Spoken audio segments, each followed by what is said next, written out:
بھارت کو ایک بار پھر عالمی سطح پر سکی کا سامنا کرنا پڑ گیا۔ امریکی کانگریس نے بھی پاک بھارت جنگ میں پاکستان کی بھرپور کامیابی کی توثیق کر دی۔ کانگریس رپورٹ کے مطابق مئی میں بھارت سے جنگ کے دوران پاکستان کو عسکری کامیابی ملی۔ امریکی کانگریس کی رپورٹ میں بھارتی رافیل طیاروں کی تباہی کا بھی ذکر ہے۔ رپورٹ کے مطابق چینی جہازوں سے بھارتی رافیل طیارے گرنا بھی اس جنگ کا اہم ترین پہلو ہے۔ بھارت کو ایک بار پھر عالمی سطح پر سکی کا سامنا کرنا پڑ گیا۔ امریکی کانگریس نے بھی پاک بھارت جنگ میں پاکستان کی بھرپور کامیابی کی توثیق کر دی ہے۔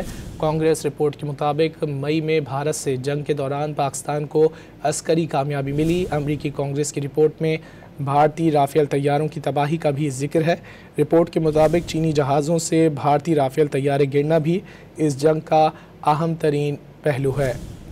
رپورٹ میں کہا گیا ہے کہ 7 سے 10 مئی 2025 کے دوران پاکستان اور بھارت کی افواج کے درمیان ہونے والی جھڑپ میں چین کا کردار عالمی توجہ کا مرکز بنا رہا ہے۔ اسی حوالے سے بات کریں گے، ہمارے ساتھ موجود ہیں ڈان نیوز کے نمائندے عبداللہ محمد سے۔ عبداللہ، مزید کیا کہا گیا رپورٹ میں؟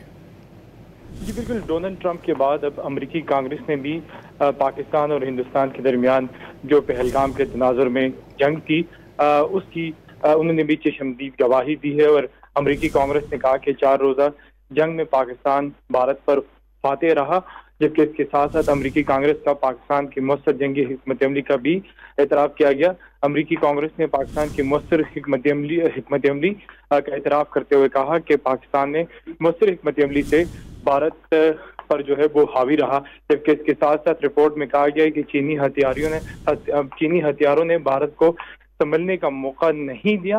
یہ امریکی رپورٹ میں دعویٰ کیا گیا، جبکہ اس کے ساتھ ساتھ کہا گیا ہے کہ امریکی کانگریس کی رپورٹ میں رافیل طیاروں کی تباہی کا بھی ذکر کیا گیا ہے کہ پاکستان ایک طرف بھارت پر پاکستان نے جو آپریشن لانچ کیا تھا بیان المرصوص، تو اس نے بھارت پر سبقت حاصل کی، جبکہ اس کے ساتھ ساتھ پاکستان کی جنگی حکمت عملی سمیت جو ہتھیار ہیں ان کی بھی تعریف کی گئی ہے۔ جی شکریہ عبداللہ محمد ان تفصیلات کے لیے۔